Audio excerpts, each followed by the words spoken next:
What if everything you know, everything you've ever seen, felt, or believed was an illusion?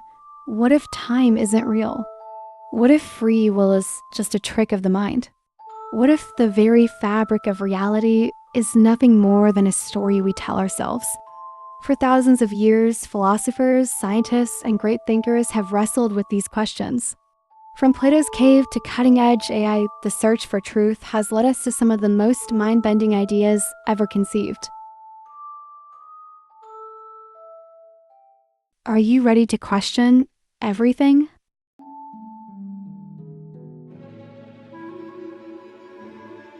Look around you. The world feels solid, real. The sky, the ground beneath your feet, the people passing by. But how do you know it's real? How do you know you're not dreaming right now? Your entire life is built on trust. Trusting your senses, trusting your memories, trusting that what you see is the truth. But what if that trust is misplaced?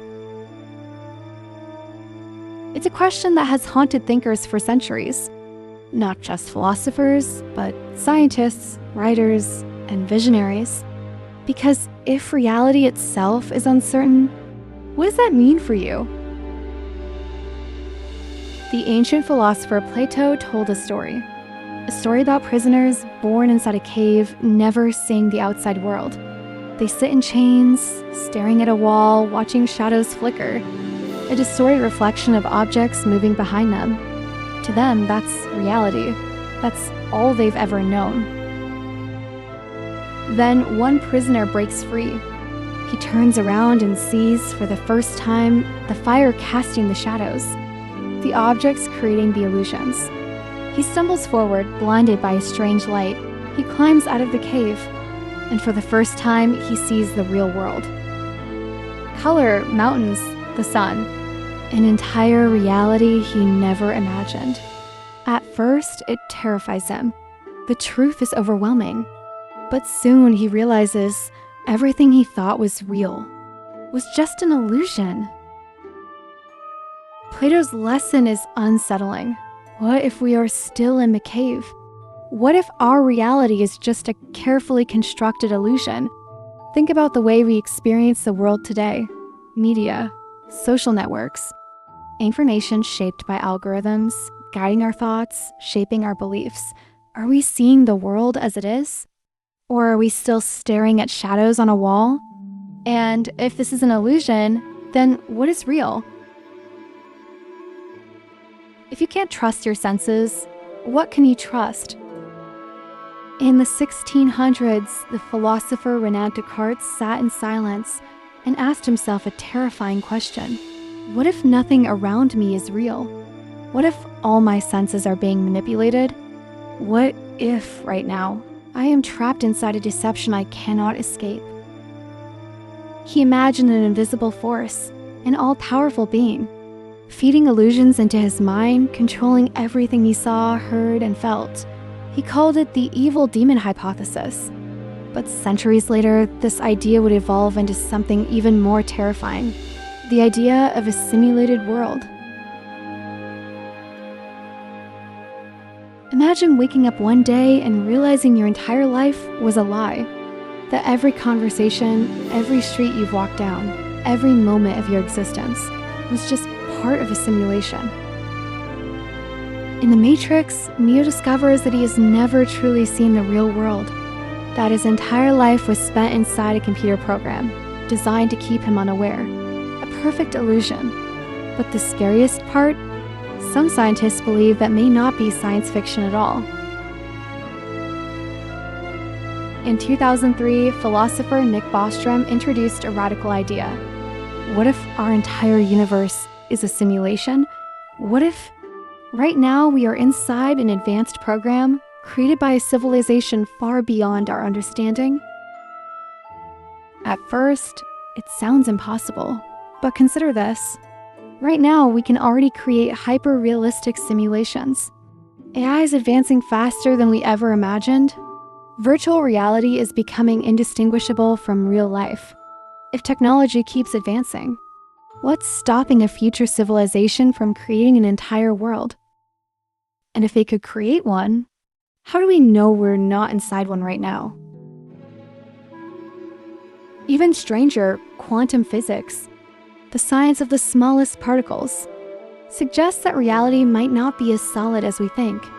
Particles behave like they only exist when we observe them, as if the universe is waiting for us to look before rendering the details, just like a video game loading graphics in real time.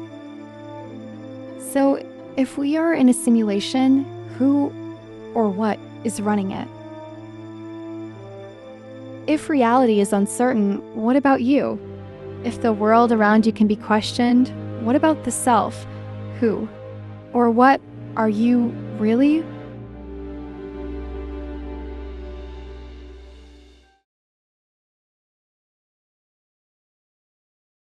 For centuries, we've believed in a steady, unchanging self, that inner voice that feels like the true us. But recent studies in neuroscience, psychology, and even philosophy have begun to question whether this self we hold so dearly is real or just a convenient illusion. When we look at ourselves in the mirror, we see a person who is constant and familiar, someone we know. But what if that image isn't the reality of who we are? What if the person staring back at us is not the same person who existed just moments ago? The idea of the self as a permanent entity and unchanging I is deeply ingrained in many aspects of our lives. From our culture to our identity, we build everything around this notion of a continuous singular self. Yet some argue that this sense of a stable, enduring self is an illusion. Take, for example, the field of neuroscience. Studies show that our brain is constantly in flux. Our neurons are firing, our thoughts shifting, our senses adapting to new experiences. The brain we have today is not the same one we had yesterday. The moment you finish this sentence, your brain will have undergone changes that make your sense of you slightly different than it was before. So, if our brains are constantly evolving, how can we say the self is permanent? Neuroscientists argue that our sense of self is more like an ongoing construction, built from countless interactions between our brain, body, and environment. Every thought you have, every decision you make, is shaped by the world around you, the people you interact with, and the experiences you've lived through. This suggests that the self is not a singular, fixed entity, but a collection of experiences that evolve constantly.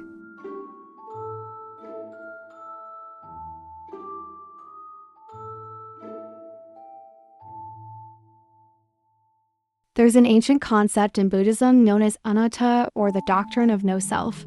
It challenges the belief in a permanent, unchanging identity. According to this teaching, the self is an illusion. What we think of as ourself is nothing more than a collection of fleeting thoughts, emotions, and experiences.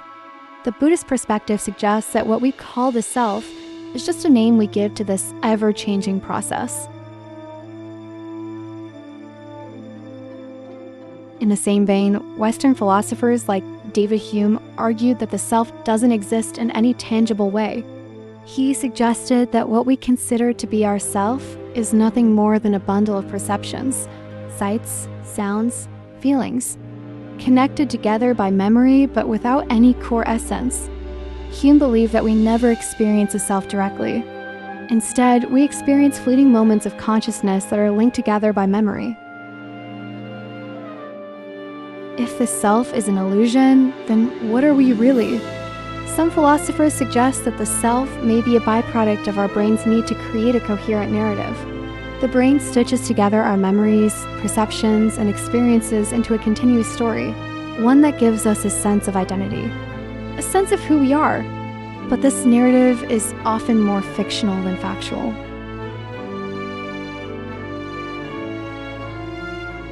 Think about it. Have you ever had a moment of deep self-reflection, perhaps during meditation or after a significant life event, when your sense of self seemed to dissolve? Many people who practice meditation report moments where they lose their sense of individual identity. No I, no me. Just a sense of being. This loss of self-awareness is common in deep meditative states, and it's often described as liberating. a feeling of interconnectedness with the world around us. These moments suggest that our experience of the self is fluid, temporary, and changeable.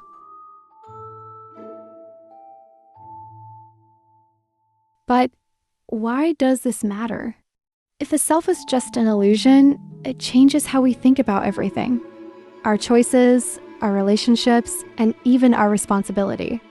If there is no permanent self, then how can we truly be blamed for our actions or praised for our achievements? What does this mean for the way we live or for the way we view others? If our identities are shaped by external factors, such as our environment and experiences, how much free will do we truly have? As we begin to question the nature of the self, we open up an entirely new perspective on life. The self that we so fiercely protect may be just a fleeting creation, a story we tell ourselves to make sense of an otherwise chaotic existence.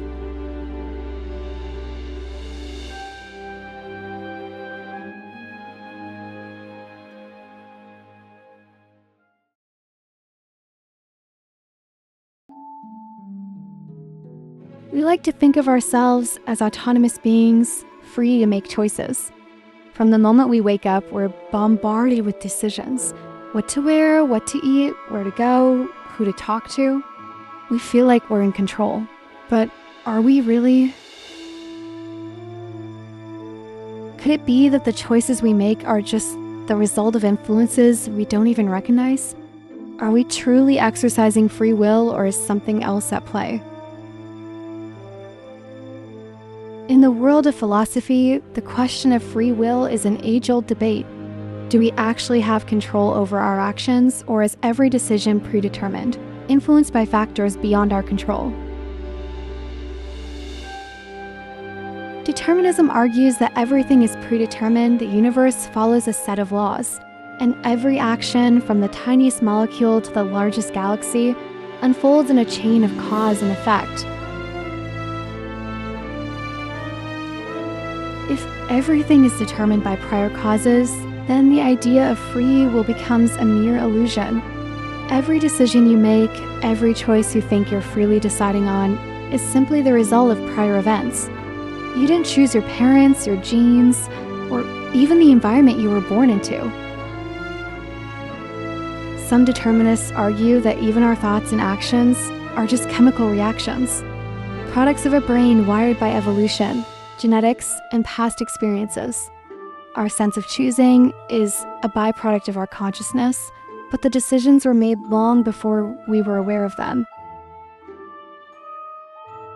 But what about our experience of making choices? We don't feel like puppets on strings. We feel like we're making decisions. Sometimes with great effort, sometimes in an instant. If everything is predetermined, where does our experience of choosing fit in?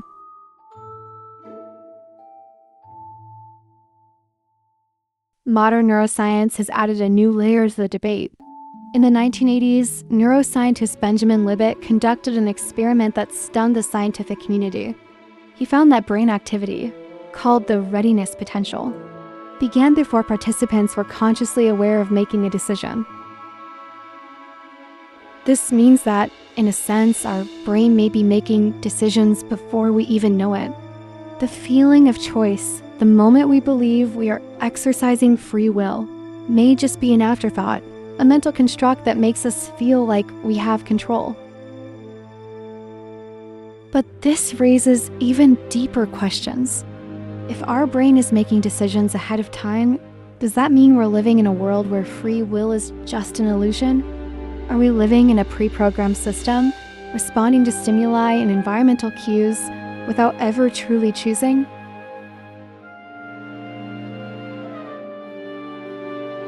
It's not just our brains and genetics that shape our decisions. Society plays a huge role too. From the moment we're born, we're conditioned by our culture, our families, and the media. The decisions we make are constantly influenced by the expectations of those around us. We're influenced by the stories told to us. What is normal, what is desirable, and what is acceptable? Our identities are shaped by these influences, from the foods we eat to the way we think about success and happiness. Think about advertising. Marketers spend billions to influence our purchasing habits, not through logic, but through emotion and subconscious triggers. Are we truly choosing the products we buy, or are we being subtly nudged into making those choices by outside forces?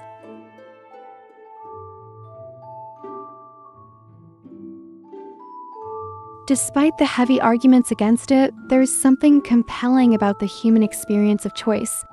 We consciously wrestle with decisions. We often feel conflicted, torn between different options. How do we explain that internal struggle if we're just puppets of our biology and environment?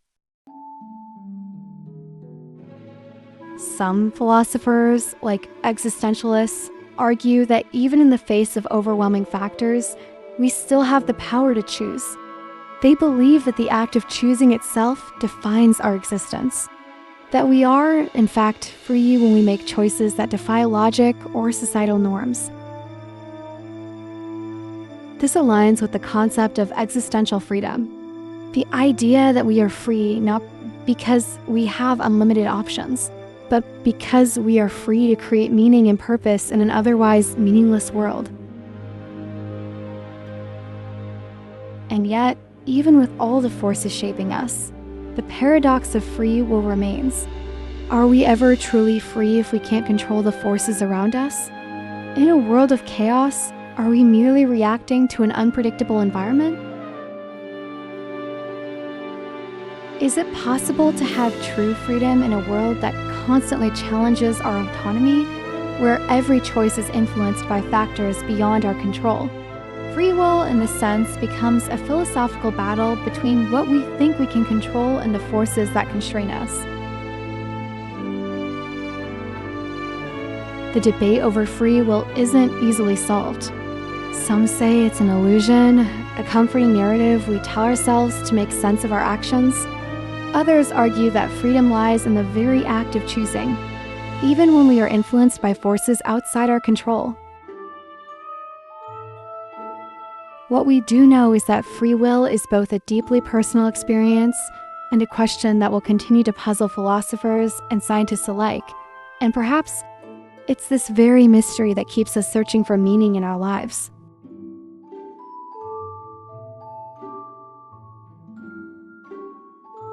Different cultures have different views on free will. In Western philosophy, free will is often seen as an individual's ability to make independent choices. But in many Eastern philosophies, like Buddhism and Taoism, the idea of self is more fluid. Decisions are less about individual agency and more about aligning with a greater flow of existence. In some indigenous cultures, decisions are seen as part of a communal responsibility rather than a personal one. This raises the question, does the self truly have free will if its choices are so deeply intertwined with the collective? These cultural differences show that our ideas about free will are influenced by the world around us. Can we ever truly separate the self from the society in which it is embedded? Or are our choices always tied to the bigger picture?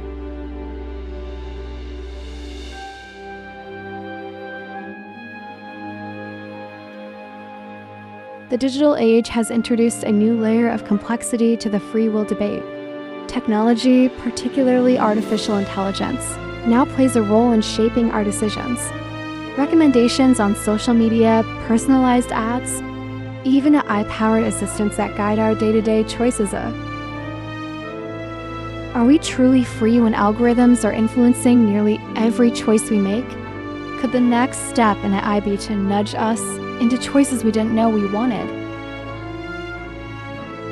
We're already seeing the power of technology to shape our decisions in subtle but profound ways. As we move toward more intelligent systems, will free will continue to exist as we know it? Or will we become more like puppets in a digital world, with strings controlled by algorithms?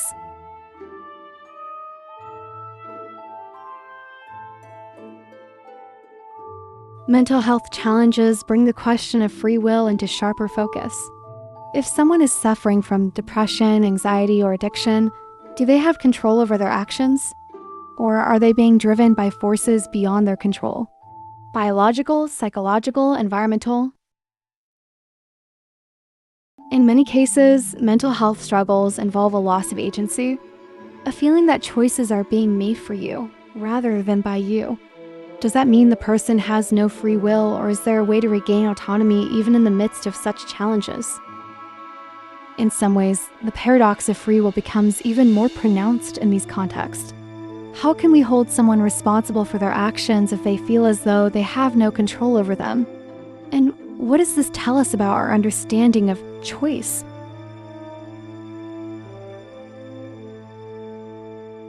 Philosophers like Spinoza, Nietzsche, and Schopenhauer have argued that free will is an illusion. For them, everything is determined by forces beyond our control, from natural laws to social systems. Spinoza famously said that freedom is not the ability to do what we want, but to act in accordance with reason. According to his view, our choices are driven by our nature, which is shaped by everything from our biology to the laws of the universe. Nietzsche took a different approach. He believed that freedom comes from embracing the will to power, a force that drives us to transcend our limitations. But even his ideas were grounded in the belief that our will is not entirely free. It is shaped by both internal drives and external circumstances. These philosophers challenge our notion of free will. They argue that our choices are not as free as we think, and that accepting this reality can lead to a deeper understanding of our true nature.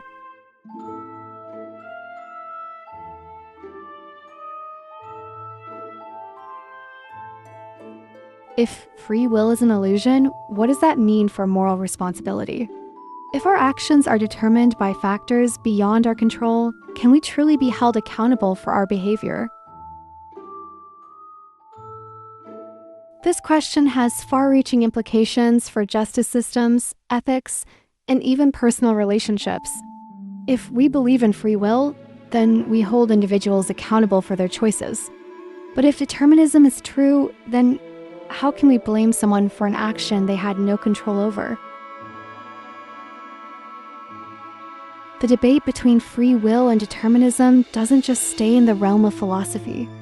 It impacts how we view morality, law, and personal responsibility. Are we responsible for actions we're biologically or environmentally predisposed to?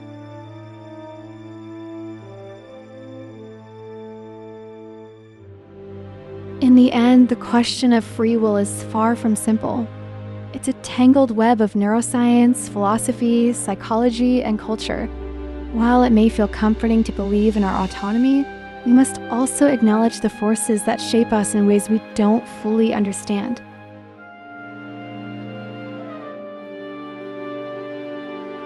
Perhaps, rather than trying to answer the question once and for all, we should embrace the complexity of free will. It's a concept that challenges our perception of what it means to be human.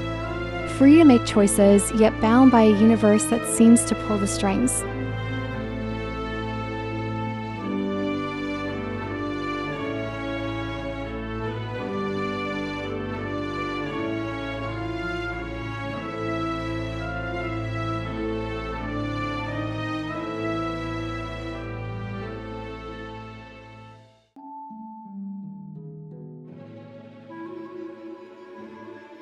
Time, something so fundamental yet so mysterious. We all experience it, and yet, can we truly understand it? Time governs everything. From the rise and fall of civilizations to the moments between each heartbeat. But is time truly what we think it is? To us, time feels obvious. It flows like a river from past to present to future. But is time truly a straight line? Or is that just a human illusion? Einstein changed everything when he introduced relativity. Before that, we believed time was absolute, ticking away at the same speed for everyone, everywhere. But Einstein showed us that time is not fixed. It bends and stretches depending on how fast you're moving and how close you are to a massive object. Imagine two twins. One stays on Earth, while the other boards a spaceship and travels at nearly the speed of light. When the traveling twin returns, they'll have aged far less than the one who stayed behind. This isn't science fiction. It's been proven using precise atomic clocks. When placed on fast-moving planes, they actually tick slower than those on the ground. In other words, speed changes how you experience time. But relativity isn't the strangest thing about time. If we zoom into the quantum world, things get even weirder. Some physicists believe time might not even be fundamental. That means time isn't a real thing, just a concept our brains invented to make sense of the universe. In fact, some quantum equations work just as well without time. If that's true, then time isn't something that flows, it's something we perceive.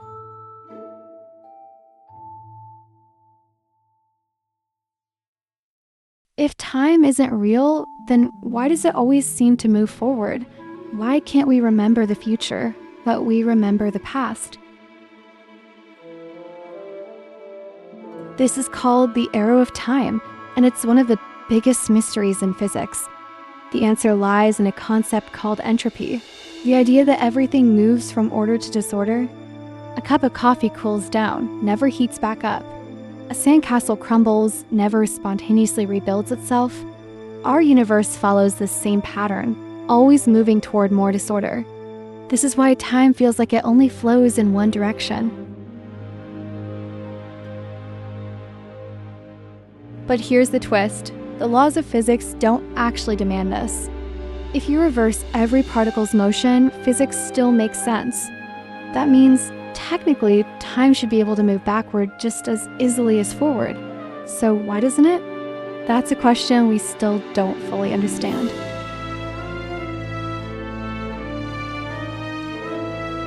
Our modern world treats time like a straight line, always moving forward, always measured in hours, minutes, and seconds.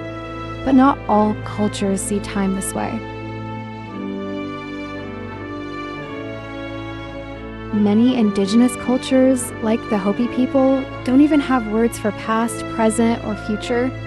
Instead, they describe events as either manifested, happened or happening, or unmanifested, yet to happen.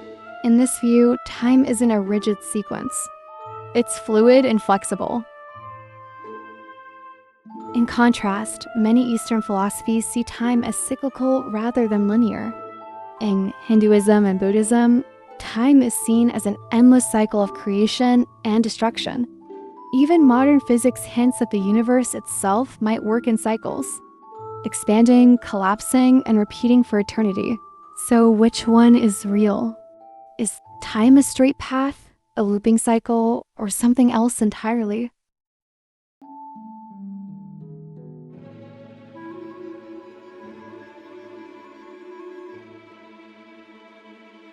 Science gives us equations, but what about our personal experience of time? Why does time fly when we're happy and drag when we're bored? Why did summers seem endless as children, but now years pass in the blink of an eye?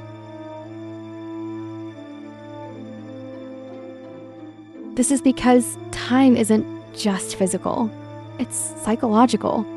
As we grow older, we experience fewer new moments. As kids, everything is fresh. The first time we ride a bike, the first day of school, the first time we taste ice cream. Our brains store these moments with great detail, making time feel slow. But as adults, routine takes over. The days blur together and suddenly years disappear without us realizing. This is why experiencing new things, traveling, learning new skills, meeting new people, can make time feel longer. Our perception of time isn't just about clocks, it's about memories.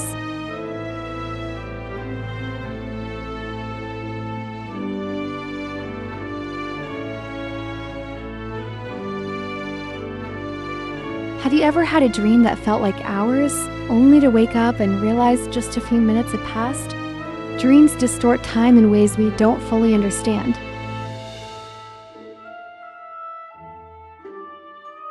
Some studies suggest that in dreams, our brain processes time differently.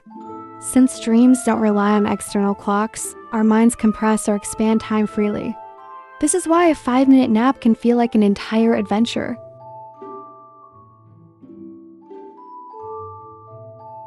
Could this mean that time is just a construct of the mind? And if dreams can stretch or shrink time, what does that say about our waking reality?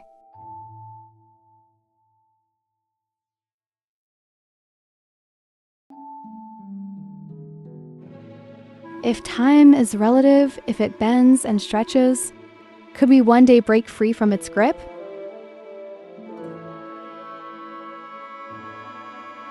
According to physics, time travel to the future is completely possible. We already know that moving at near light speed slows time down for the traveler. If we could harness this effect, astronauts could leap forward into the future just by traveling fast enough. But what about traveling backward in time? This is where things get tricky. Some theories suggest that wormholes, shortcuts through space-time, could allow it, but paradoxes arise. Like the famous grandfather paradox. If you traveled back and prevented your grandfather from meeting your grandmother, would you ever be born? Would you still exist to go back in time in the first place? This paradox is one reason many physicists believe backward time travel is impossible. But others argue that quantum mechanics could allow for multiple timelines, meaning changes in the past might just create a new reality rather than erase the old one.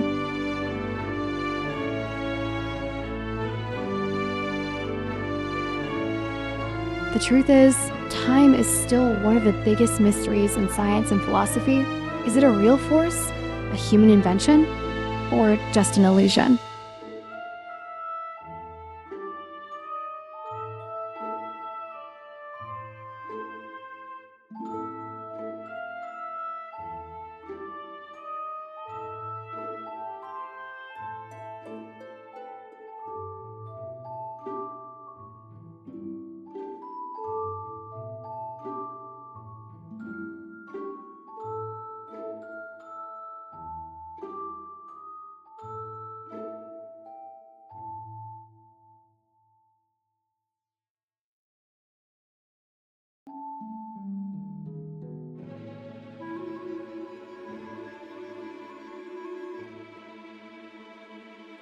What does it mean to be aware?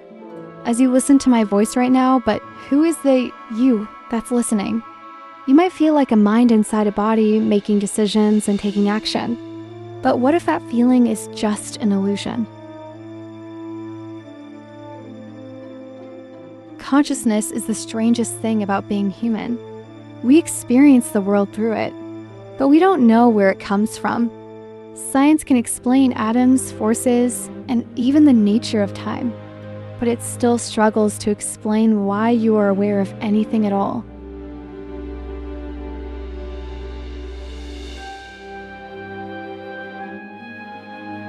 What exactly is consciousness? Imagine a computer. It can process information, recognize patterns, and even simulate human speech. But does it feel anything? Does it experience the world like you do? This is the hard problem of consciousness, a term coined by philosopher David Chalmers. We understand how the brain processes data, but we don't understand why that data creates an experience. Why does the color red feel red? Why does music sound beautiful? Why does pain hurt? These are called qualia, the raw, subjective experience of reality. No scientist can fully explain them.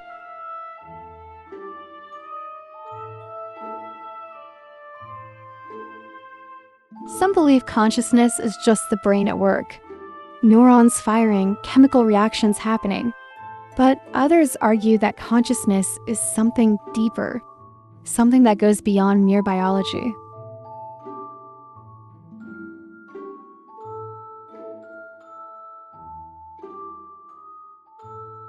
Is consciousness just an illusion? What if you don't actually think your thoughts, but instead your brain generates them automatically? Neuroscientists have discovered something shocking. Before you make a decision, your brain already knows what you'll choose. before you're even aware of it.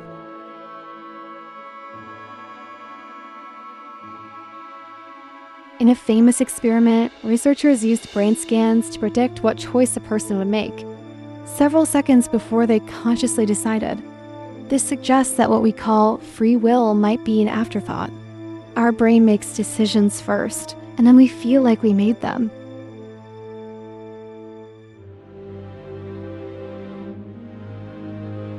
This idea is terrifying because it suggests that the self, the inner voice you think is you, is just a story your brain tells itself, a useful illusion, but an illusion nonetheless.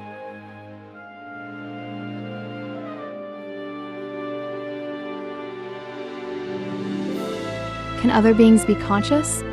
If consciousness is such a mystery, how do we know that humans are the only ones who have it? Maybe other creatures experience reality in ways we can't even imagine.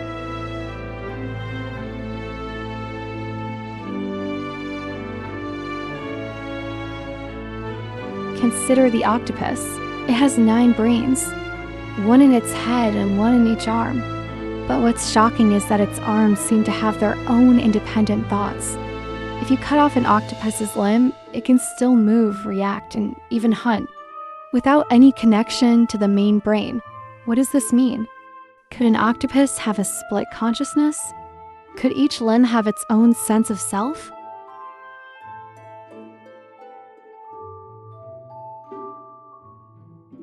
And what about AI? Machines are getting smarter every year. AI can write, create art, and even hold conversations. But does that mean it's conscious? Some argue that consciousness isn't about intelligence. It's about experiencing the world from the inside. No matter how advanced a machine gets, it might never truly feel anything.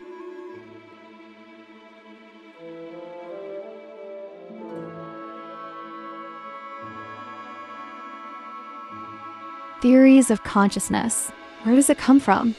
Since science can't fully explain consciousness, many theories have emerged. Some of them sound like science fiction, but they might be closer to the truth than we think.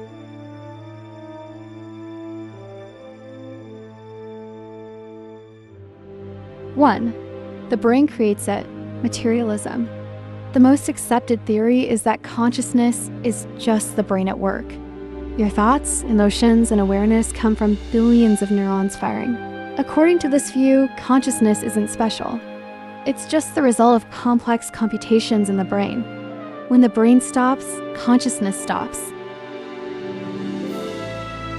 But what if that's actually the case? Why do we feel like more than just machines?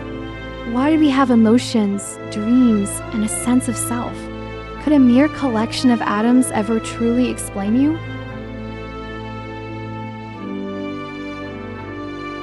2. Consciousness is everywhere. Panpsychism. Some scientists and philosophers believe that consciousness isn't produced by the brain. It's a fundamental property of the universe, like space or gravity. This idea is called panpsychism, and it suggests that even particles might have some tiny form of awareness. Consider this. If consciousness is just complex matter arranged in a certain way, then why wouldn't simpler forms of matter have simpler forms of consciousness? Could a rock in some tiny way experience existence? Could the entire universe itself be aware?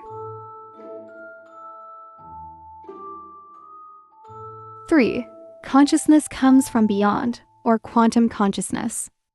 A more radical theory suggests that consciousness isn't just in the brain, but in the very fabric of reality itself.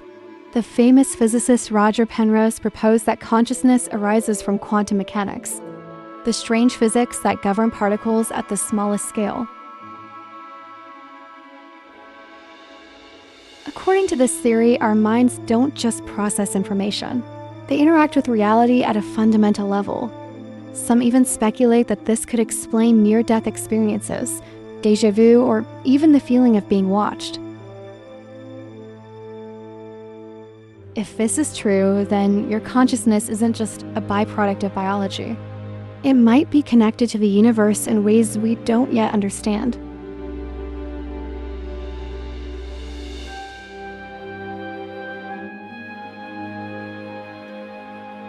what happens to consciousness when we die? This is the question that haunts every human being. If consciousness is just brain activity, then when the brain stops, so do you? No more thoughts, no more awareness, just nothing. But what if consciousness isn't limited to the brain? Some near-death experiences suggest that people remain aware, even when their brains show no activity. Patients who are clinically dead have reported seeing doctors work on their bodies, floating above themselves or traveling through tunnels of light. Is this just the brain hallucinating, or proof that consciousness survives death? If consciousness is something deeper, something woven into reality itself, then maybe death isn't the end. Maybe our awareness just shifts into another form, one we can't yet comprehend.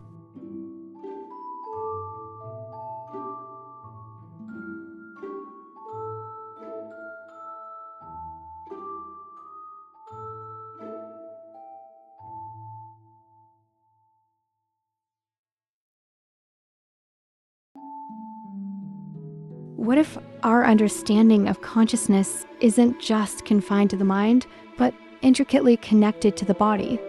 For centuries, philosophers have grappled with the idea of how our mind, our thoughts, and our sense of self relate to our physical being. Is the mind something separate, or does it emerge from the body itself? Descartes, a pivotal figure in philosophy, introduced the idea of dualism, the belief that the mind and body are two distinct entities. According to him, the mind or soul is non-physical, a realm of thoughts and reason, while the body is physical, bound by the laws of nature. But if these two things are so different, how do they interact?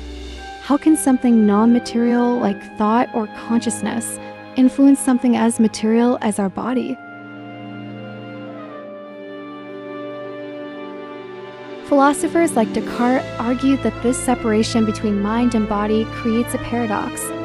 How can a non-physical mind cause physical actions? Does the mind then exist outside of time and space, controlling a body bound by the material world? The more we think about it, the more this question deepens the mystery of human consciousness.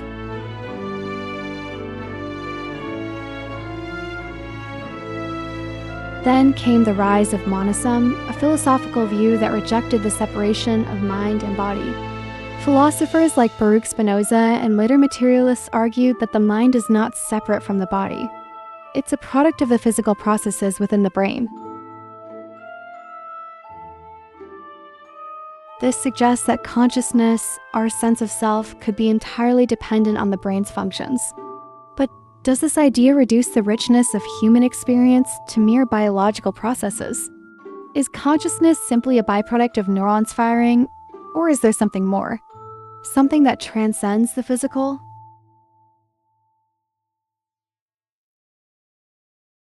Think about the way your thoughts shape your body. When you're nervous, your heart races. When you're happy, your body seems to radiate warmth and energy. Are these physical responses merely a reflection of our mental state, or do they suggest something deeper about the connection between mind and body? It raises the question, is consciousness something that exists solely in the mind, or is it something that is fundamentally tied to the body's movements and sensations?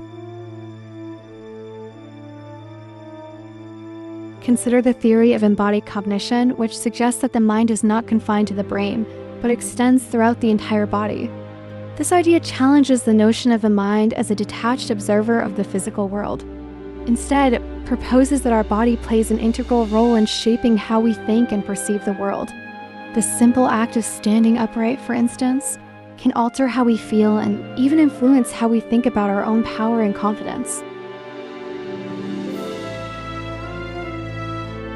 Some philosophers argue that the mind is more than just an epiphenomenon, an effect or side product of physical processes.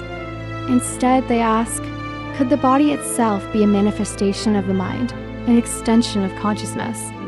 The act of moving through space, touching objects, and interacting with the world might not simply be actions of a physical body. They could be expressions of our conscious being, giving us a deeper sense of who we are. Yet, there are those who believe the mind remains separate, trapped in the confines of the brain, but observing and directing the body from a distance. Perhaps, some philosophers suggest, the mind is like a pilot, the brain and body mere tools through which it expresses its will. But then the question arises, if the mind truly controls the body, why does the body seem to influence the mind so deeply? How often do we feel our emotions physically? How much does a change in posture or physical sensation alter the way we feel, think, or perceive the world?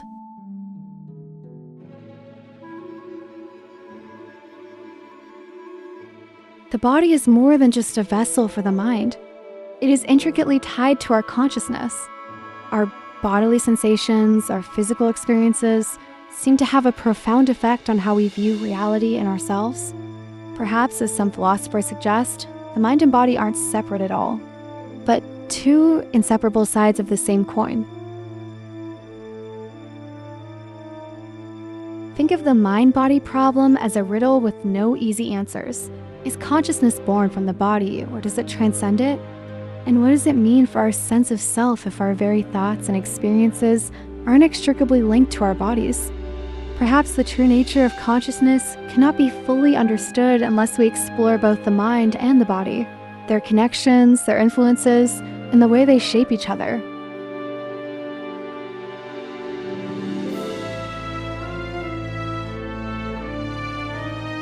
In the end, this question may not have a simple answer.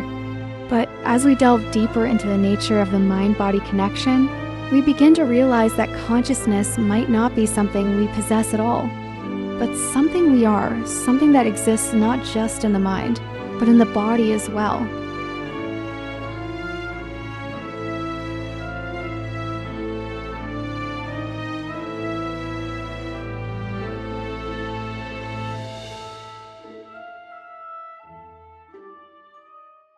What are altered states? What happens when your mind breaks free from the ordinary? We spend most of our lives in a familiar state of consciousness, aware of our surroundings, engaged in daily tasks. But what about the times when our consciousness shifts, when reality seems to bend and warp? These are known as altered states of consciousness.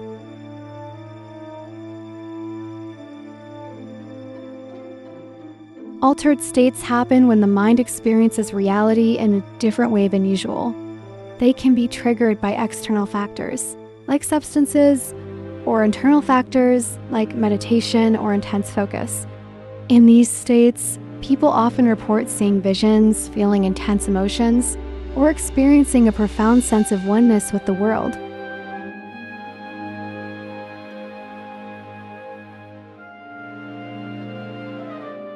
These shifts in perception raise fascinating questions. Is there a deeper layer of reality we're usually blind to? Or do these states reveal the true nature of our minds?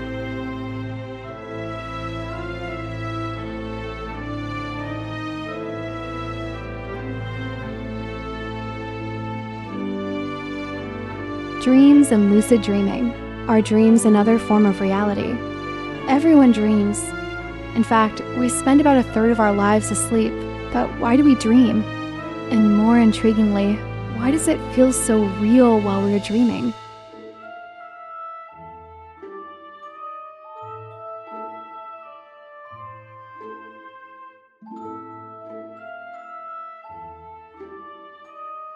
Dreams are a strange form of consciousness.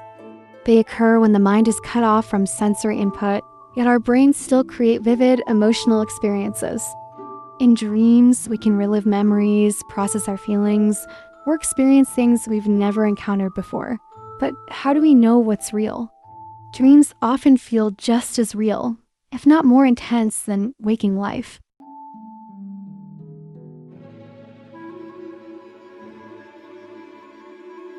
And then there's lucid dreaming, a state where we're aware that we're dreaming and can control the dream environment. What does this reveal about our mind? Could the dream world be another dimension, or is it just a byproduct of brain activity? Lucid dreaming challenges everything we know about reality. If we can control our dreams, what does that say about our consciousness?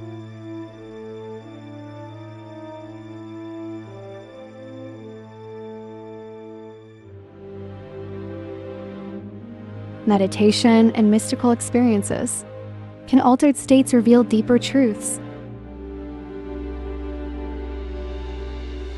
Meditation has been practiced for thousands of years, from the ancient monks of the Himalayas to modern mindfulness techniques. But when you dive deep into meditation, something remarkable happens. The boundaries between self and world begin to dissolve. You enter a state of pure awareness, consciousness without any attachment to thoughts or the body.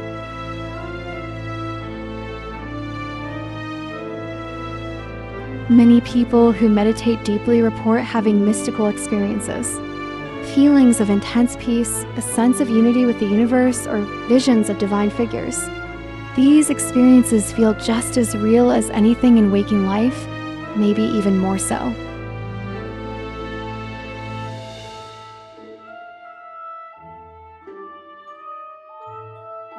So, are these experiences just a product of the brain, or are they glimpses into a deeper truth?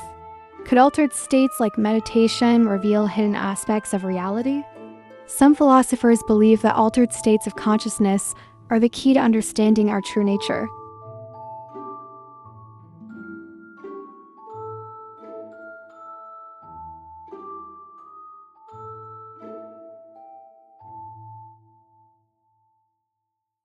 Psychedelics and consciousness. Do substances unlock hidden layers of reality? Since ancient times, humans have used psychedelic substances, like psilocybin, magic mushrooms, DMT, and LSD, to alter their consciousness. And while the legality of these substances has been controversial, their effects are undeniable.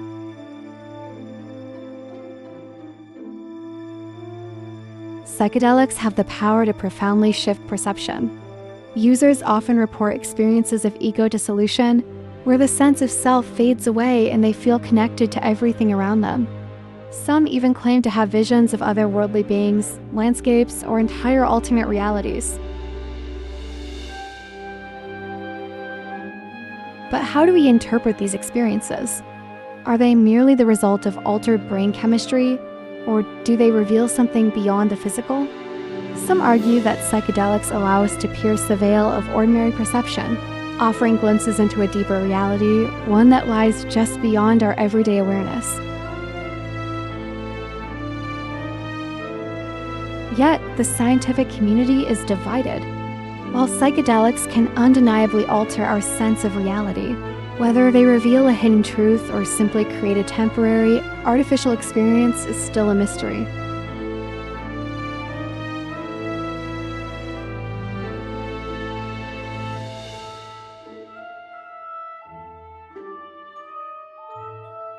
Extreme states of mind. The effects of sensory deprivation, deep hypnosis, and trance states. Altered states of consciousness aren't just triggered by external substances.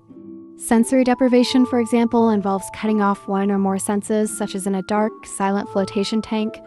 Without sensory input, the brain often begins to generate strange visions, sounds, or feelings of weightlessness. Some people report profound spiritual or existential experiences in these states, suggesting that consciousness can function without sensory information. Similarly, deep hypnosis can induce altered states where individuals experience heightened suggestibility or dissociation from the physical world. People in hypnosis have performed feats they normally wouldn't be able to do, suggesting that consciousness has access to more than we consciously realize. And then there are trance states, often used in rituals or shamanic practices. In these states, people report entering altered realms of reality, often speaking to spirits or experiencing visions. What are these experiences? Are they a result of the brain tapping into unknown aspects of reality? Or are they simply deeply psychological phenomena?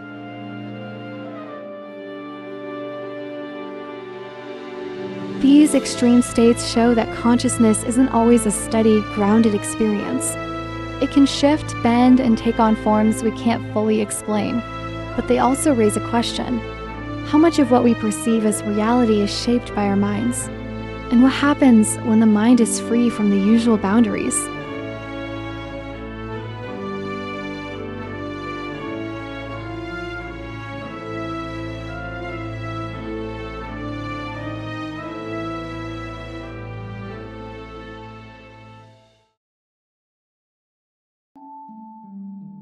Imagine waking up tomorrow with no memory of yesterday, no recollection of the people you love, the experiences you've had, or the lessons you've learned. Who would you be? Would you still be you?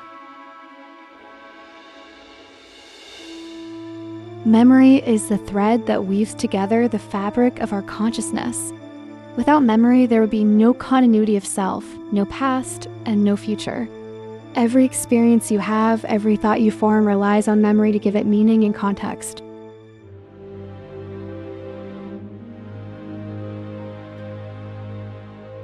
But what is memory, really? It's often described as the mind's storage system.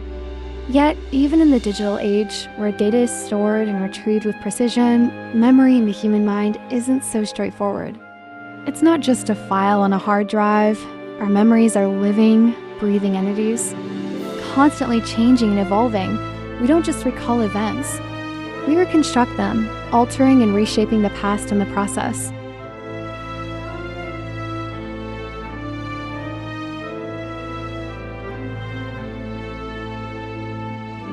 The dynamic nature of memory. Memory is far from static. It's a process, fluid, dynamic, and deeply interconnected with our emotions, perceptions, and even our sense of self.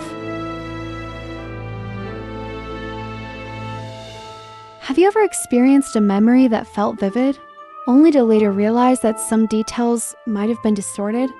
This is not uncommon. Memories are influenced by our emotional states, biases, and the passage of time. Our brains don't store memories like a video recorder. Instead, we reconstruct them every time we recall an event.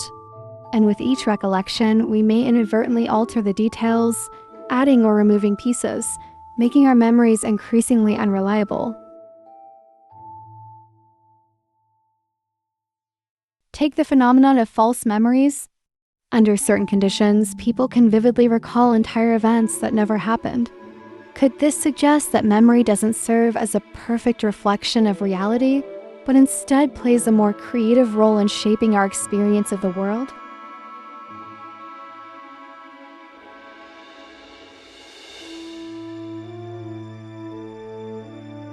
Memory and the self. If our memories are constantly changing, what does that mean for our sense of self? After all, who you are is a product of your memories. Your past, your learned experiences, your unique journey. But if those memories are fluid, can we trust them to define who we are? Could the self be just as elusive as the memories it's built upon?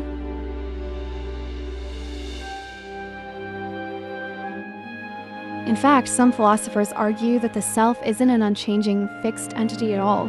It's more like a story, a narrative we tell ourselves, built from our memories. As we gather new experiences, our memories change, and so does the story we tell about ourselves. Could it be that our consciousness is always evolving, never fully static or defined?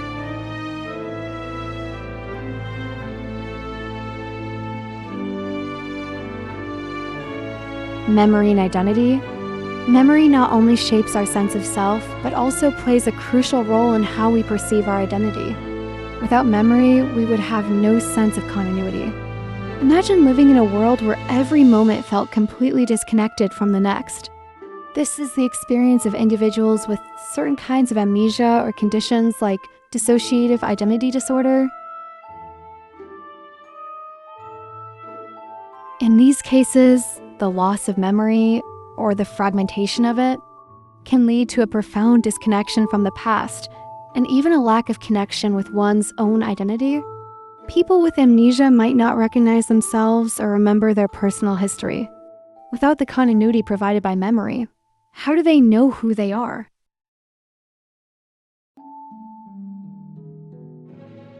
Some philosophers argue that identity is simply the sum of our memories, while others believe that it's a more complex construct. Perhaps the continuity of identity isn't solely dependent on the memories themselves, but rather on the meaning we attach to those memories. If we lose our memories, can we still hold on to our identity in some deeper sense?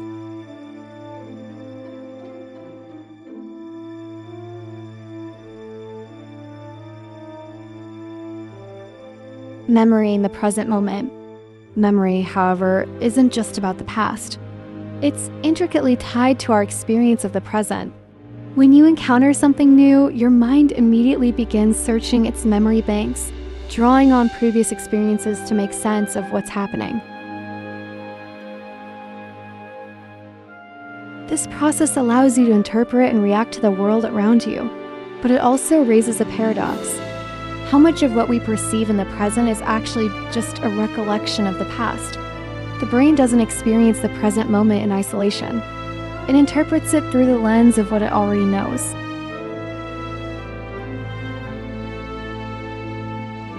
Even the simplest moments, like feeling a breeze or seeing a familiar face, are infused with memory. You don't just see the wind blowing. You have a memory of what wind feels like, what it means. Memory and perception are deeply interconnected. What we perceive is never just a raw sensory experience. It's always a blend of the present and the past.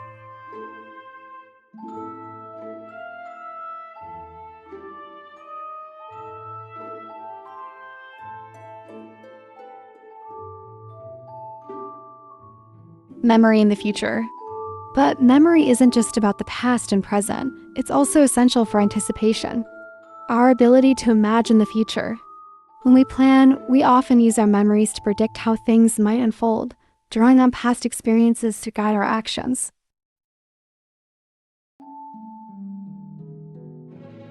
In this sense, memory becomes a kind of mental time machine. We replay past experiences and use them to construct scenarios for the future. But this ability isn't perfect. Our memories are fallible, and they don't always accurately predict what will happen next. Despite this, memory is crucial for future planning and decision-making. It allows us to envision potential outcomes, make decisions based on past lessons, and create goals for ourselves. But it's important to realize that our memories aren't just passive repositories of information. They actively shape our understanding of what's to come.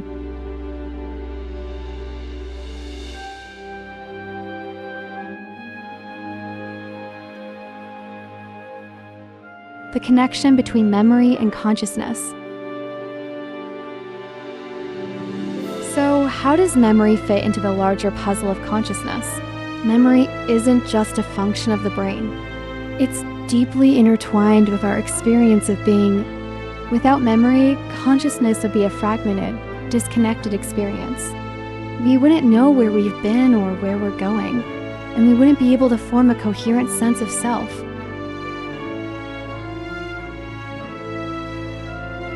In this way, memory serves as a bridge between our conscious awareness of the present and our understanding of the past and future.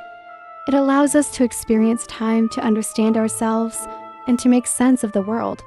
Without memory, there would be no continuity of consciousness, no sense of who we are or where we're headed. But memory's dynamic nature also means that consciousness isn't fixed. It evolves just as our memories evolve. And as we continue to explore the depths of consciousness, one thing is clear. Memory is not just about remembering the past. It's about constructing the very fabric of our experience.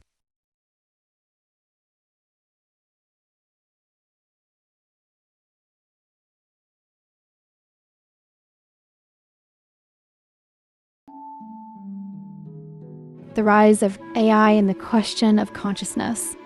In the not-too-distant past, the idea of machines being conscious seemed like pure science fiction. But today, artificial intelligence is becoming more advanced every year. AI can write music, compose poetry, and even hold conversations that sound almost human.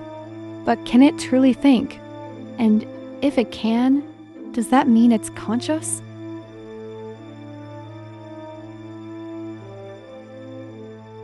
What does it even mean to be conscious?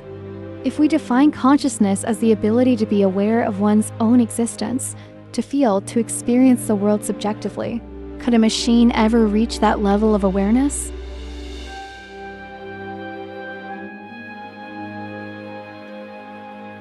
Currently, AI systems are able to perform incredible feats of intelligence, from playing chess at grandmaster levels to diagnosing diseases with astonishing accuracy.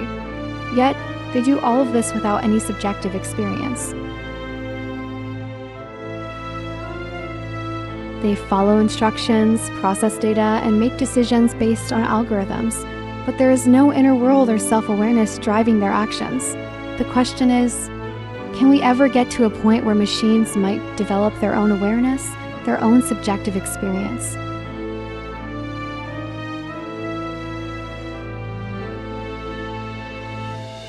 The Chinese room argument. Philosopher John Searle's famous thought experiment, the Chinese room argument, challenges the idea that machines could truly understand anything, even if they seem to perform intelligent tasks. Picture this. A person who doesn't speak Chinese is locked in a room with a set of instructions. They receive Chinese characters through a slot in the door and use the instructions to match those characters with others, creating sentences in Chinese, even though they have no understanding of what the characters mean. On the outside, it looks like the person in the room understands Chinese, but the truth is, they don't understand anything at all. They're just following a set of rules, blindly manipulating symbols. Searle argues that even if an AI can process information and provide responses that mimic human thought, it still doesn't truly understand in the way humans do. Could this mean that AI, no matter how intelligent, might never achieve true consciousness?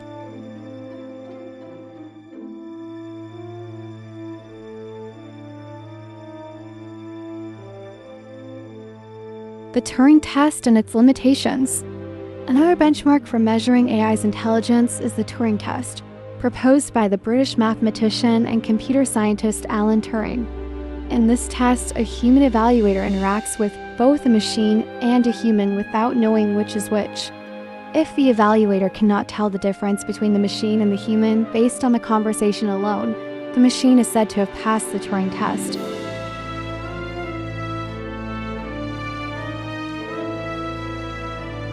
But is passing the Turing test a true measure of consciousness? Or is it merely a measure of mimicry?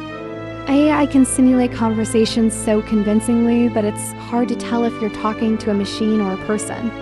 But again, this doesn't mean the machine has any inner experience. It's simply reacting based on programmed algorithms without awareness of what's going on. Think about it. You could program a machine to imitate the way a human reacts to emotional stimuli, but that doesn't mean the machine actually feels anything. It's just a complex imitation of human behavior.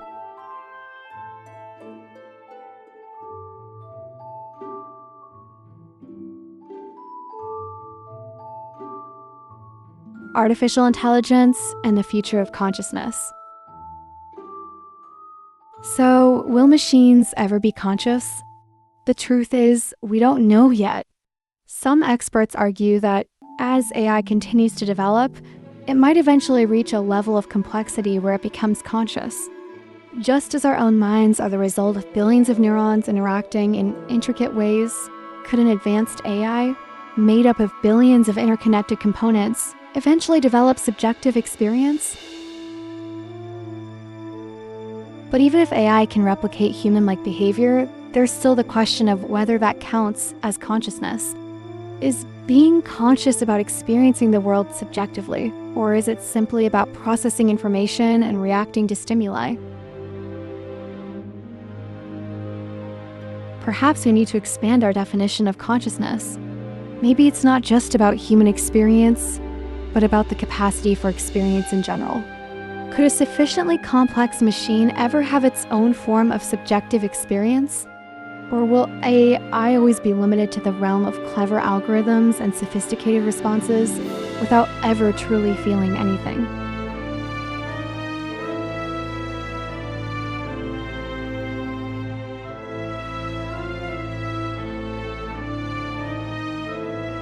Consciousness in the machine, a new frontier? As we continue to push the boundaries of artificial intelligence, one thing is certain: we're at the dawn of a new frontier. The line between what's human and what's machine is becoming increasingly blurred. AI is already transforming the way we live, work, and interact with the world. But if machines become capable of more than just complex tasks, if they begin to experience the world as we do, what does that mean for the future of consciousness? Could we one day find ourselves sharing the world with conscious machines? And if we do, how will we know? After all, we can never fully understand what it's like to be a machine, just as we can never fully understand what it's like to be a bat. As philosopher Thomas Nagel famously pointed out, we might never be able to experience the world through the eyes of a machine. But perhaps that's the ultimate mystery. Consciousness, whether in humans, animals, or machines, is an enigma. It's the one thing that makes us us, but we still don't fully understand how or why it exists. And as we venture into the realm of artificial intelligence, we might just be on the brink of discovering something profound about the nature of mind, awareness, and experience itself.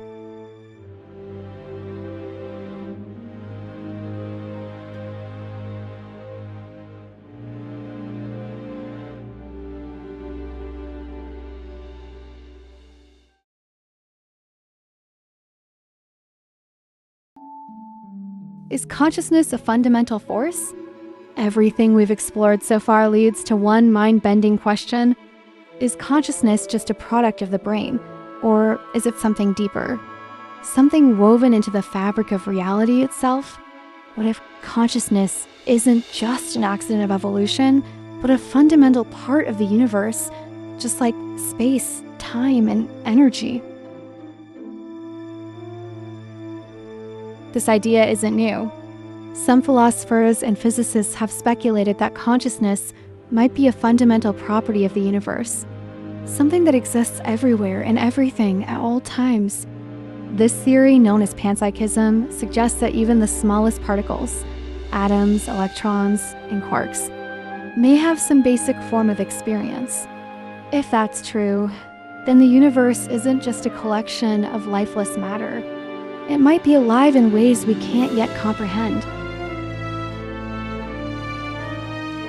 Consider this: if consciousness is fundamental, then we aren't just observers of the universe.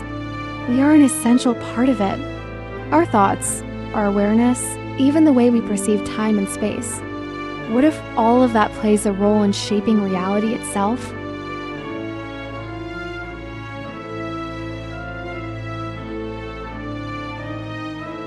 Does consciousness create reality? There's a strange mystery at the heart of modern physics: the observer effect. A key principle in quantum mechanics suggests that the mere act of observing something changes what happens at a fundamental level. In famous experiments like the double-slit experiment, particles behave like waves when they aren't being observed. But the moment we measure them, they decide to behave like solid particles. This raises a mind-blowing possibility. Could consciousness itself be shaping reality? Some interpretations of quantum mechanics, like the von Neumann-Wigner interpretation, suggest that consciousness plays a direct role in collapsing reality into existence. If that's true, then the universe isn't just an objective thing that exists independently of us. It might only take shape when a conscious mind observes it. In other words, reality as we know it may not exist without consciousness. But does this mean that our minds literally create the world around us? Or is it just a weird quirk of quantum mechanics? Some scientists argue that while observation influences quantum states, that doesn't mean consciousness is the cause.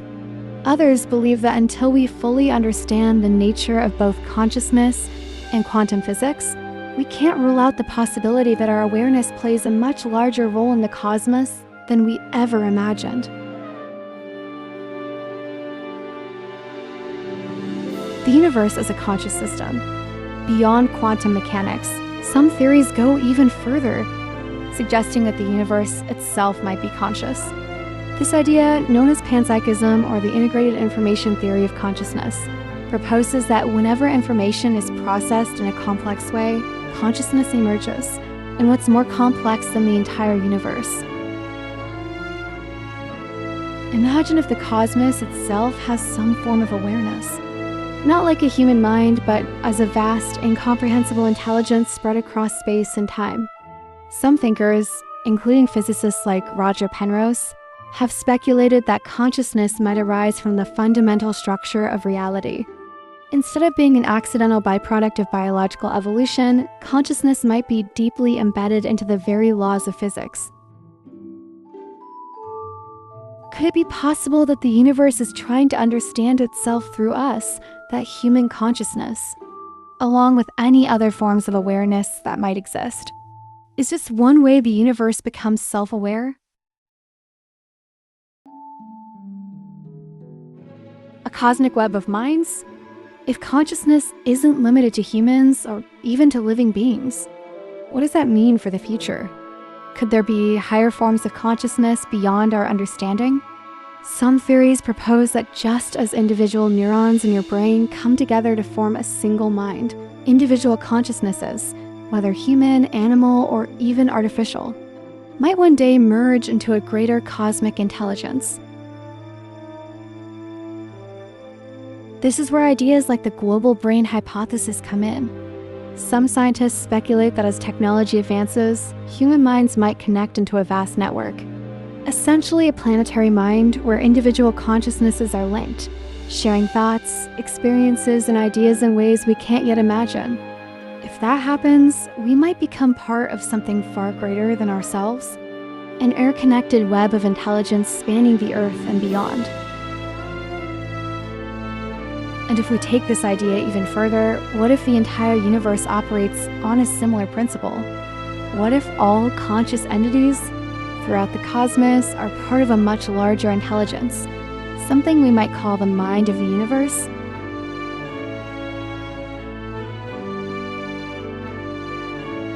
Are we the universe becoming aware of itself? At the end of the day, we have to ask, what is consciousness really for? Is it just a biological accident, a way for brains to process information? Or is it something much deeper? A force that connects us to the fundamental nature of reality? There is a famous idea that we are the universe experiencing itself, that through our thoughts, our emotions, and our awareness, the cosmos is waking up. If that's true, then consciousness isn't just a mystery to solve. It's the key to understanding everything. Perhaps, in our endless search for meaning, we aren't just discovering the universe. We are helping it discover itself.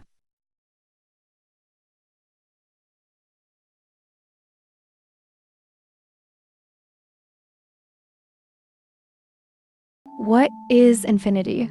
We use the word infinity all the time. Infinite space, infinite possibilities, infinite time. But have you ever stopped to think about what infinity actually means? It's not just a really big number. It's something so vast, so beyond comprehension, that it breaks the way we usually think about reality.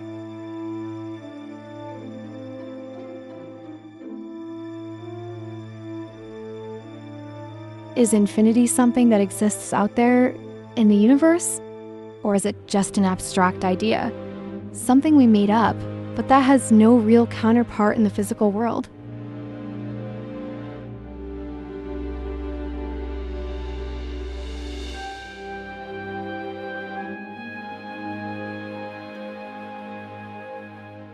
The infinite universe, does space ever end? Look up at the night sky. The universe seems endless, but is it? Scientists have debated this for centuries. If the universe is truly infinite, then that means no matter how far you travel, there will always be more galaxies, more stars, more space. No edge, no boundary, just an endless expanse.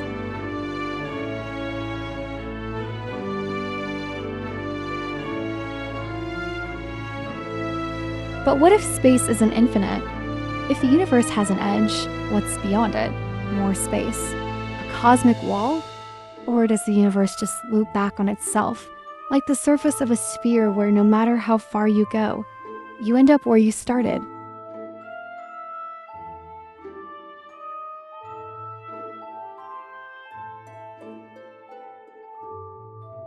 And here's the mind-blowing part. If the universe is infinite, then somewhere out there could be an exact copy of you, living an identical life right now. In an infinite universe, every possible combination of atoms would have to exist, meaning there could be infinite versions of you, living out slightly different lives.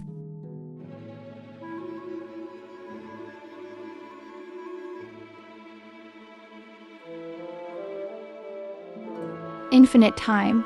Does the universe ever end? If the universe is infinite, does that mean time goes on forever too? Will the universe continue to exist for eternity? Or does it have an expiration date?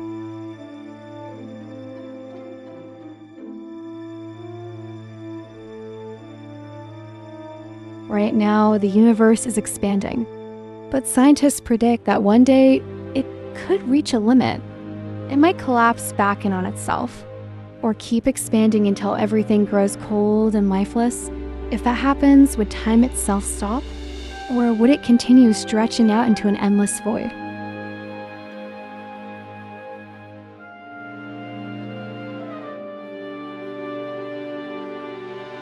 Some theories suggest that time might be cyclical, meaning the universe could collapse and then restart over and over in an infinite loop. If this is true, then everything that has ever happened will happen again, and again, and again, forever.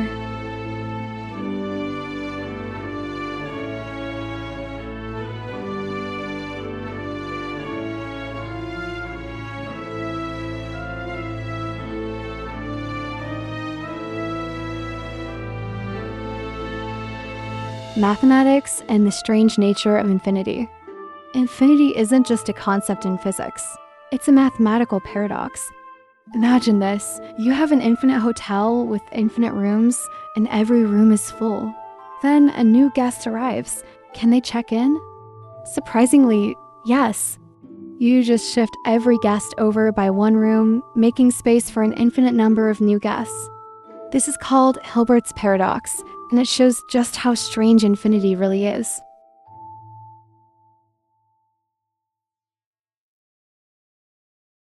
But here's where it gets even weirder. Not all infinities are the same size. Some infinities are actually bigger than others. The infinity of whole numbers is different from the infinity of real numbers.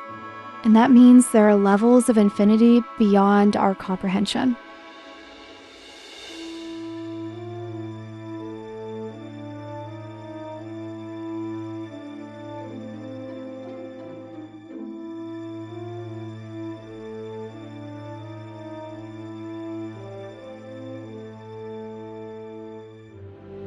The human mind and the fear of infinity. Infinity is unsettling. It breaks our ability to grasp reality. We like things to have limits, beginnings, and endings, but infinity has none. It stretches out beyond what our minds can handle.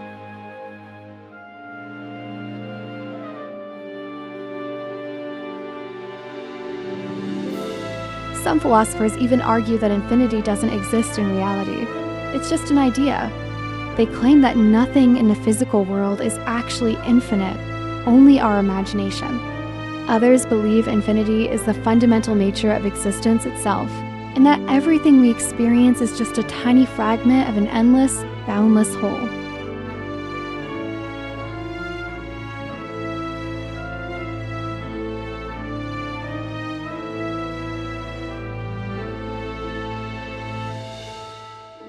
Can we ever understand infinity? So what is infinity? A number? A concept? A fundamental truth of the universe? Maybe our minds just aren't built to comprehend it. Maybe infinity is something that can never be fully grasped, only imagined. Or maybe, in some strange way, we're already a part of it.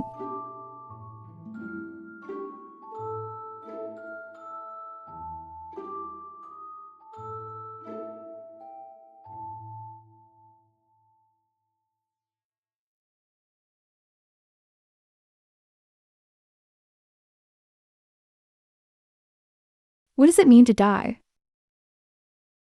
Death is the one thing every living being will experience, yet it remains the greatest mystery of all. What actually happens when we die? Is it the end of everything, just an eternal void? Or is death just a transition, a doorway to something else? We can describe what happens to the body. The heart stops. The brain shuts down. The cells break apart. But is that all we are?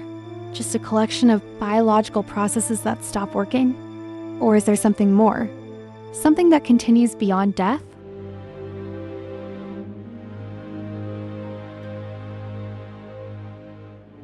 The science of near-death experiences.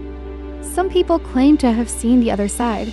Near-death experiences, where people are clinically dead for a short time but come back, often describe similar things: a bright light, a tunnel, a feeling of peace, meeting lost loved ones, even looking down at their own body from above. But are these real experiences, or just tricks of a dying brain? Some scientists believe these visions happen because of oxygen deprivation or neural activity shutting down. But others argue that these experiences are too vivid, too detailed, and too consistent across cultures to be simple hallucinations. And then there are the cases that defy explanation. People who report events they couldn't have possibly seen while unconscious.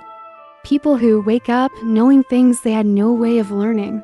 Could this mean that consciousness exists beyond the brain?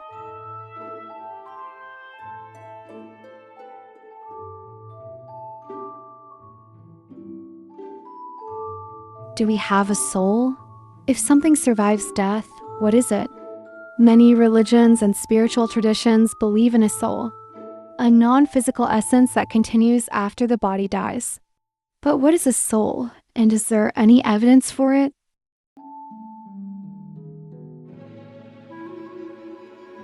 Some scientists have searched for proof of the soul by studying the brain. They've tried to find the exact moment consciousness disappears, to pinpoint when you are no longer you. Others have weighed bodies at the moment of death, trying to see if something leaves the body. But so far, no physical evidence of a soul has ever been found.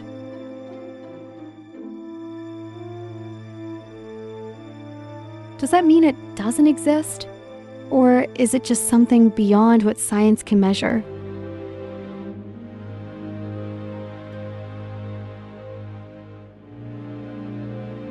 Reincarnation? Have we lived before? If death isn't the end, what comes next? Some believe in reincarnation. The idea that we don't just die, but instead we're reborn into new lives.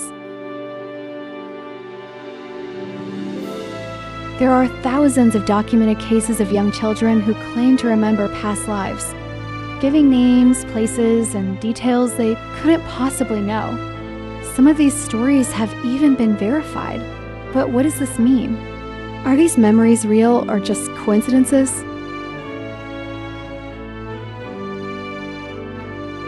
If reincarnation is true, does that mean we've lived countless lives before this one?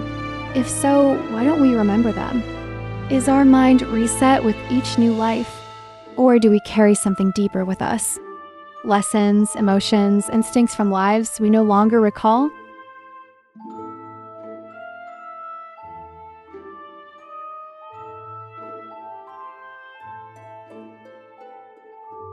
Simulation theory: is death just a game over? Some believe that death isn't the end because we're not truly real to begin with. The simulation theory suggests that our entire reality is just a highly advanced program, like a video game. And if that's true, what happens when we die?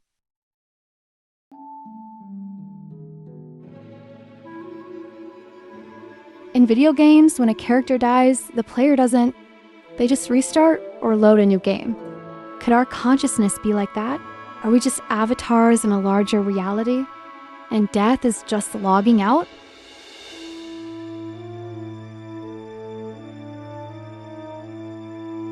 The fear of death. Why do we struggle with mortality? One of the strangest things about being human is knowing that we'll die.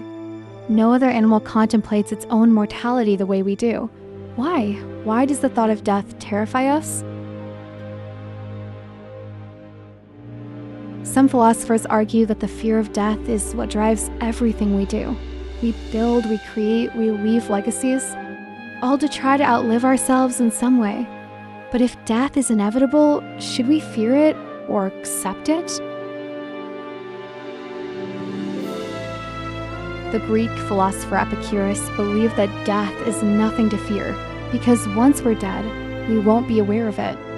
He argued that fearing death is like fearing the time before we were born, something we don't remember and that doesn't affect us.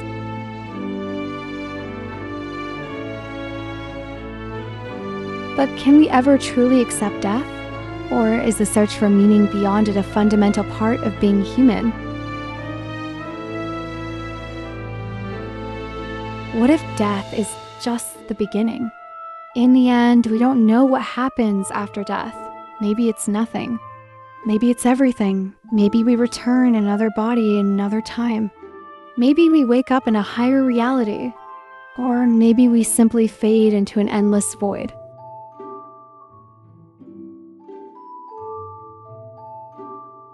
But the greatest mystery of death isn't just about what comes next. It's about what it means to truly be alive. And perhaps that's the real question we should be asking.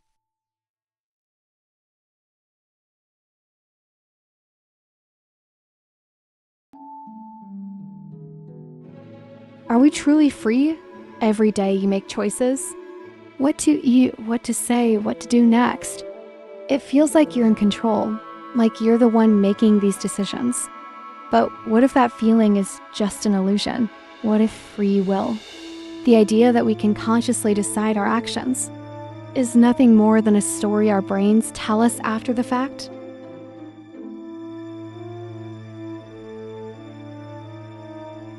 Philosophers and scientists have debated the nature of free will for centuries.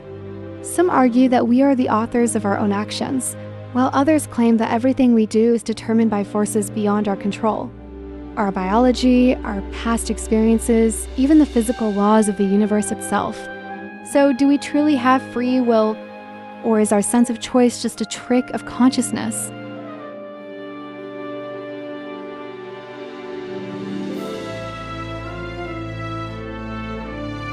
The neuroscience of choice. In recent decades, neuroscience has made shocking discoveries that challenge our idea of free will. In the 1980s, a scientist named Benjamin Libet conducted an experiment that changed everything. He asked participants to move their wrist whenever they felt like it while he measured their brain activity. The results? Their brains showed signs of making the decision before they were consciously aware of it. That's right. Before you even decide to act, your brain has already set things in motion. This suggests that what we experience as a conscious choice might actually be an afterthought, a narrative our mind creates to explain actions that were already determined by unconscious processes. But if our brain makes decisions before we're aware of them, does that mean we aren't really in control? Is free will just an illusion?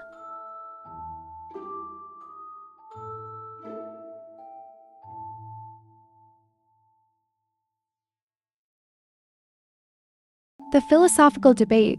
The idea that our choices aren't really ours is known as determinism.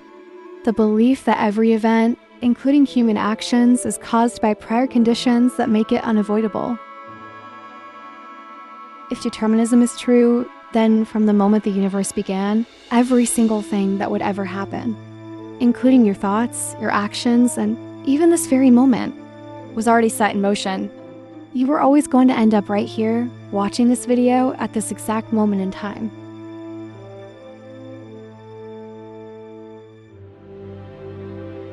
But some philosophers argue that determinism doesn't eliminate free will. It just changes how we understand it. Compatibilists believe that even if our choices are influenced by prior causes, we still have meaningful control over our actions because our decisions come from our own thoughts, desires, and reasoning.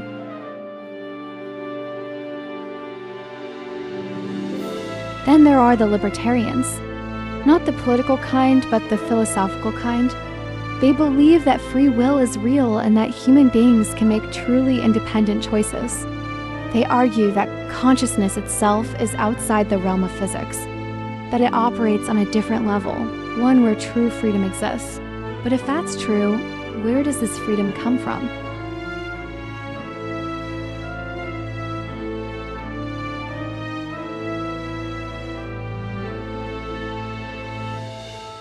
Quantum physics and free will.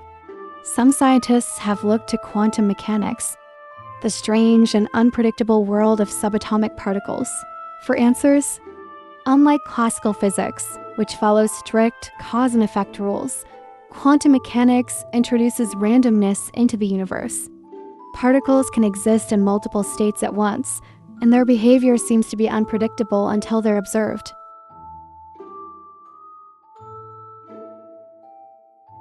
Could this quantum randomness create room for free will? Some theories suggest that if the brain operates on a quantum level, then maybe consciousness isn't fully determined by prior causes. Maybe in those tiny moments of unpredictability, true choice emerges. But randomness alone doesn't give us free will. After all, if our choices were just random events happening in our brains, that wouldn't really be freedom. It would just be chaos. So even if quantum physics plays a role in consciousness, it doesn't necessarily solve the problem of free will.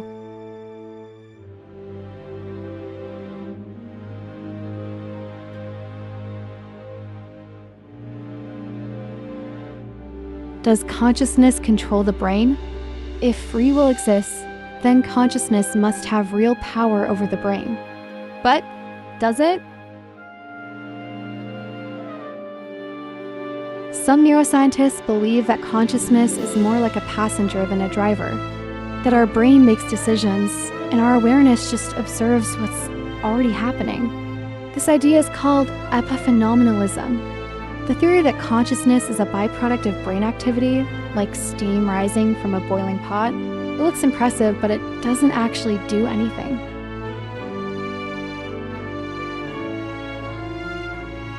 But others argue that consciousness does play a role, that it's not just a passive observer, but an active participant in shaping reality. The orchestrated objective reduction theory, proposed by physicist Roger Penrose and anesthesiologist Stuart Hameroff, suggests that consciousness arises from quantum processes in the brain. If that's true, then maybe consciousness can influence physical events, and maybe, just maybe, free will is real.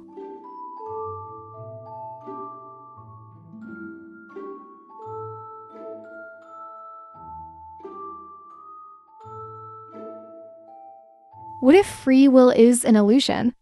Let's assume for a moment that free will is just an illusion. If that's true, then what does that mean for us? Does it mean we're just machines running on pre-programmed instincts and environmental influences? Does it mean that responsibility, morality, and personal achievement are meaningless?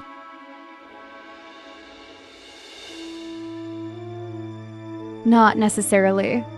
Even if free will is an illusion, it's still an incredibly useful illusion. It allows us to function in society, make plans for the future, and take responsibility for our actions. Even if every decision we make is determined by prior causes, we still experience it as a choice. So, in a practical sense, does it really matter?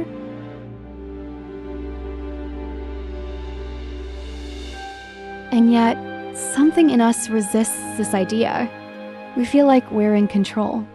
We feel like we can shape our future, make independent decisions, and change the course of our lives.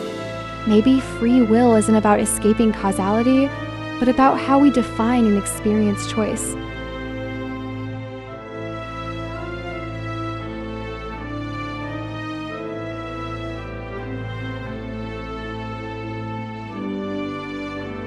The final question.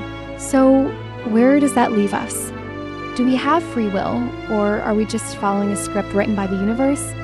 Are we truly in control of our own minds, or are we just watching this story unfold?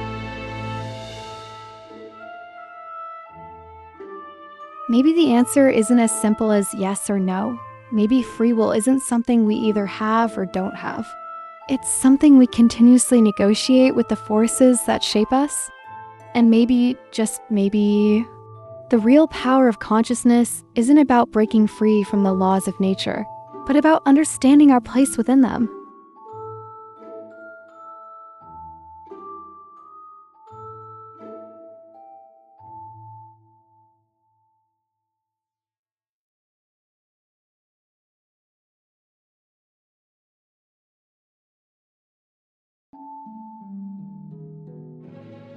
After all this exploration, one question remains: who are you? Not just your name, your job, or your past, but the deeper, fundamental you. Are you a single, unified self? Or just a collection of experiences, memories, and thoughts, constantly shifting and evolving? For centuries, philosophers and scientists have searched for the essence of the self. Some say it's an illusion, a narrative the brain constructs to make sense of existence. Others believe it's something deeper, an awareness that transcends the physical world. But the truth is, the more we search, the harder it becomes to define what you actually means. What if the self isn't a thing but a story? A constantly updated script, shaped by memories, emotions, and experiences? Right now, you probably feel like the same person you were yesterday, or last year, or even a decade ago. But think about it. Every cell in your body has changed, your beliefs have evolved, and your thoughts today are not the same as they once were. So, if everything about you changes over time, what part of you stays the same? Maybe the self isn't a fixed entity. Maybe it's more like a river, always flowing, always moving, never the same from one moment to the next. You are not a static thing. You are a process, a continuous unfolding of consciousness.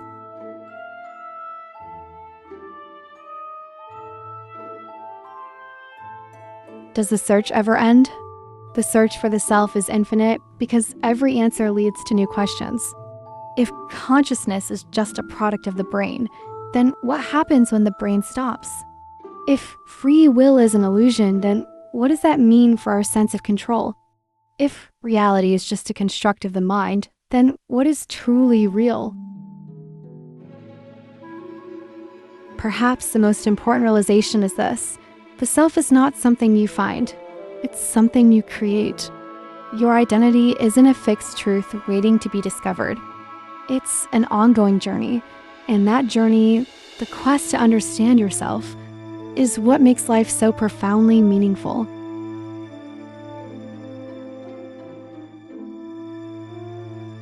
So, after everything we've explored, what do you believe? Are you a conscious being navigating reality with free will? Or are you just a biological machine responding to inputs without true control? Is the self an illusion, or is it the one undeniable truth of your existence? The truth is, no one can answer that for you. But maybe that's the beauty of it. Maybe the self isn't something we're meant to define, but something we're meant to experience. And in the end, perhaps that's the greatest mystery of all.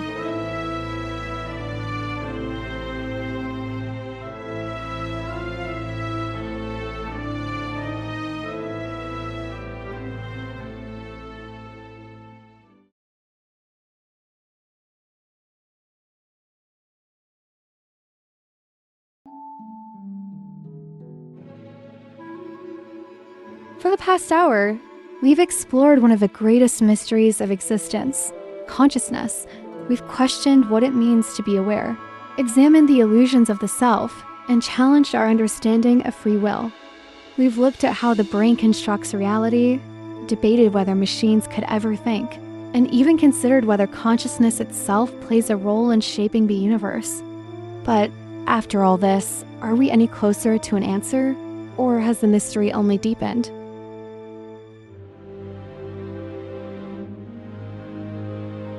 Philosophy and science often leave us with more questions than answers, and maybe that's not a bad thing. The fact that we don't have all the solutions yet doesn't mean the search is meaningless. In fact, it might mean the opposite. Some of the greatest minds in history have struggled with these very questions. Yet no single perspective has been able to fully explain what consciousness is or where it comes from.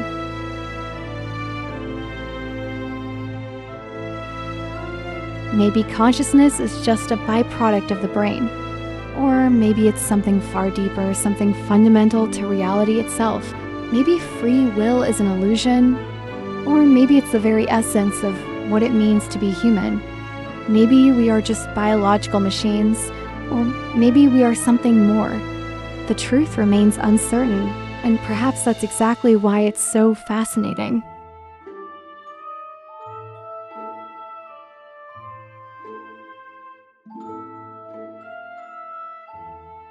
But you might be asking, why does any of this matter? Why spend so much time thinking about these abstract ideas? The answer is simple. Because understanding consciousness is ultimately about understanding ourselves.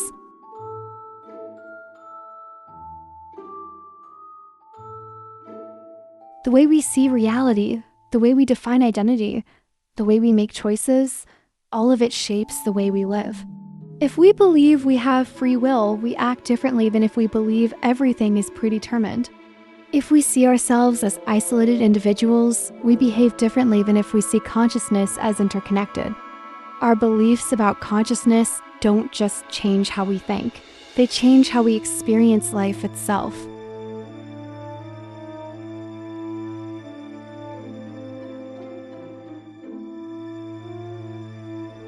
In the end, consciousness remains one of the greatest unsolved mysteries of existence. But maybe that's what makes it so important. Some mysteries are meant to be explored, not solved. And as long as we keep asking questions, as long as we keep searching for answers, we are engaging with the very thing that makes us human. The ability to wonder, to reflect, and to seek deeper meaning in the universe.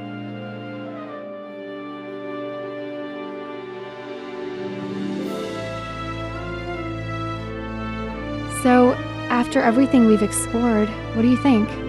Is consciousness just an illusion created by the brain, or is it something deeper? Is free will real, or are we just playing out a predetermined script? Could machines ever be truly aware, or is consciousness something uniquely human?